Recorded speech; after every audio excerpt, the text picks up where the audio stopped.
প্রধান বিচারপতির কাছে একটাই আমাকে আবেদন, সেজন্য আমাকে এই মামলাটা খুব তাড়াতাড়ি ঠিক বিচার করার সুযোগ দেন। আমার স্বামী বিকাশ চন্দ্র বিশ্বাস, সে একটা মাদক মামলায় মৃত্যুদণ্ডপ্রাপ্ত আসামি। সে দীর্ঘ ৬ বছর ধরে এই মামলায় সাজা খাচ্ছে। গত ২.৫ বছরের, প্রায় ৩ বছরের মতো মৃত্যুদণ্ড দিয়েছে এই মামলায়। তাই উনি নিজের নির্দোষ প্রমাণ করতে চাচ্ছে, তাই আমাকে একটা সুযোগ দেওয়া হোক।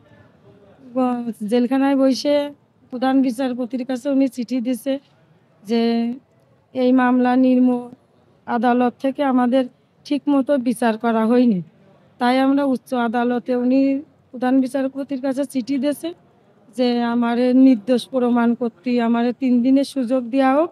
আমি নিজেই নির্দোষ প্রমাণ করব। আমার পক্ষে কোনো উকিল ছিল না আগেও, আমি খুব গরিব মানুষ, তাই আমাদের একটা সুযোগ দেওয়া হোক।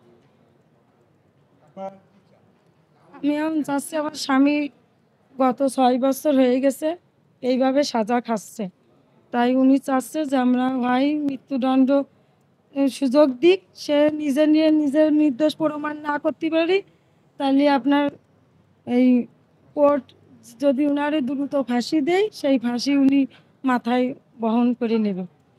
উনি মিথ্যে মামলায় আর এই সাজা বহন করতে পারতেছে না।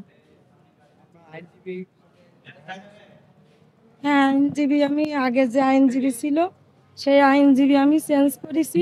এখন নতুন করে শিশিরমণির কাছে আমি এই মামলার কাগজ মাত্র এইমাত্র দিয়ে আইছি। আমি গরিব মানুষ, সে আমার কাছে কোনো টাকা পয়সা কিছু নেবে না, সে বিনামূল্যে আমার এই মামলাটা করে দেবে।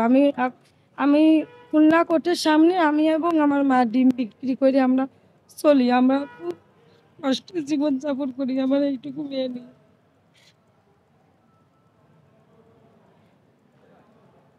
প্রধান বিচারপতির কাছে একটাই আমাকে আবেদন, সেজন্য আমাকে এই মামলাটা খুব তাড়াতাড়ি ঠিক বিচার করার সুযোগ